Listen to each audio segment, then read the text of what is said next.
Hey guys, thank you for using. I'm back with another 000webhost.com tutorial, and this one, as you've seen the title, it's disabling the analytics code which is put in by 000webhost.com.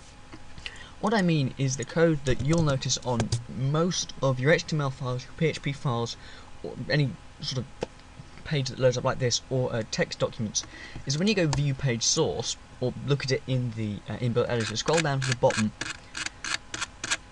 This is quite a long document. It'll have Hosting24 analytics code. This code is what tells them if the site has been active. If the site hasn't been looked at all, then it will tell you on your admin panel. Sorry, not your admin panel, the control panel, if your site is not being active, and and that's when it emails you about if you should delete it or not.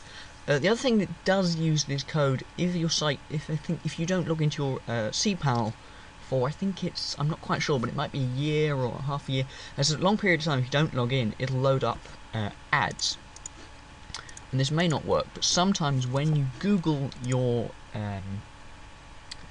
site, which it's rare, but it does sometimes do this, which has put some people off, is you'll go over to the view thing here, if Google is going to load it, and it'll have a ad box, but in this case it's not showing, which is, see, there you are, it's just a piece of JavaScript which is not active when you visit your site. So if we go on to the news page of my uCreators, the YouTube website thing, there is no ad, but the ad will only show if you're not active in the control panel for a certain period of time. So how do you disable this? It's really simple. You need to go to members.000webhost.com/analytics. You don't need to be logged in, because you do it all through this bit here. You put in your domain, do not enter the www. or the HTTP. You enter the password, and then if the code is disabled, and you can enable it or disable it. So then quickly here, I'm just going to put in the password. Sorry, that's not the right one. Password. That's the same password you use for the HTTP.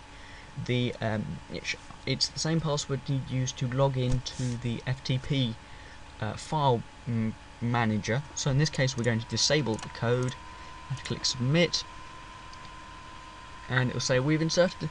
It has this thing actually. We insert a small piece of code. It counts as active or not. The code is also as built status reports for your website, which you can't know. By saving the code, you will lose the ability to get stats from your website, which I've never used their default stat code anywhere. Never really liked it. The analytics code has been disabled from your domain and all subdomains, domains associated with this account. So if we now go back to here, and I'll refresh this page, and then refresh the source back down the bottom, it should have gone. As you can see, it is now gone. Sometimes other reason you might want to disable it is sometimes it plays havoc with things like other bits of JavaScript. For some reason, stops the page from displaying right. Not that I've had that problem, or of course that you haven't been active enough and you'll have one of those ads. So anyway, guys, that was a quick tutorial on how to disable the analytics code that's put there when you upload files to the host. Remember to rate, comment, subscribe, and I'll see you around.